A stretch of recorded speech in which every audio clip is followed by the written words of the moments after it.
Welcome to this Dharma If You Dare bonus episode. We hope you enjoy this soundbite from Doug Duncan on how we can best support loved ones through the death process.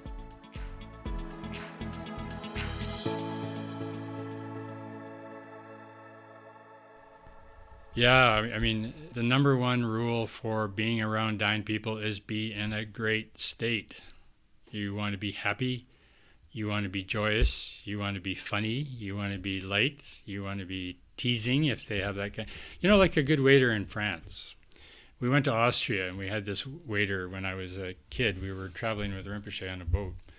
And the waiter saw us three young guys and he was kind of like one of the guys, right? And then he went to the next table and he served this very proper Austrian couple, and he was a very proper Austrian waiter. So what you want to do is you want to walk into the dying person's room as if you're their best buddy. Like either they want you formal, you be formal. If they want you to be relaxed, you be relaxed. If they want you to be humorous, you be humorous. If they're not sure, try out the different modalities, the different archetypes, and see which one lightens their mood. You can explain to them what they're going through if they have the bandwidth for it. You don't necessarily have to do mantras and all that stuff unless they already have a proclivity for that. If they do, it's a good thing. Good. If you know their yidam, it's very good to do their yidam. If they have a teacher or a guide or a guru or a mentor, it's always very good to remember the mentor, because it's the personal connection fundamentally that gets you from one lifetime to the next in terms of your connection to the transcendental. The transcendental connection in one shape or another has to come through a person, a living person particularly. Doesn't mean you have to stay there your whole life, but that's your kind of thread, your tantric thread. And I think probably most of you have had that in your previous lifetimes, because this is a tough teaching in the sense that it doesn't make a lot of elbow room for confusion or distraction.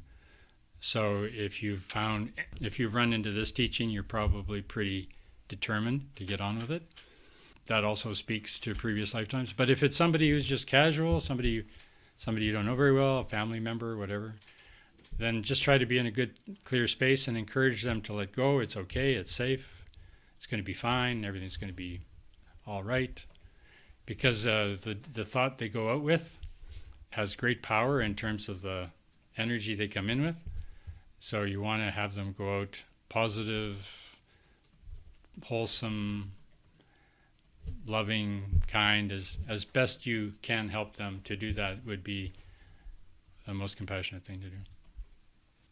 And if by chance they are dwelling in emptiness and shunyata and in spacious clarity and wisdom mind, shut up. Don't distract them. Just be there. What the Indians call darshan. Just be in the room and share the space.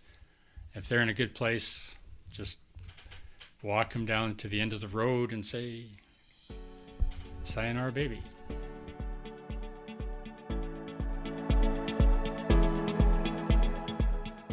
We hope you enjoyed today's soundbite.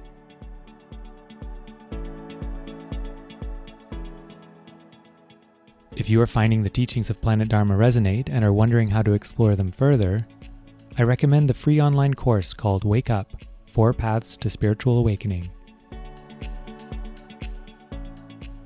This self-study course gives an introduction to the main approaches that Doug and Catherine employ with students to help them find their speediest path to spiritual awakening. You can learn more and register for free by visiting planetdharma.com/wakeup. See you next time, and may all our efforts benefit all beings.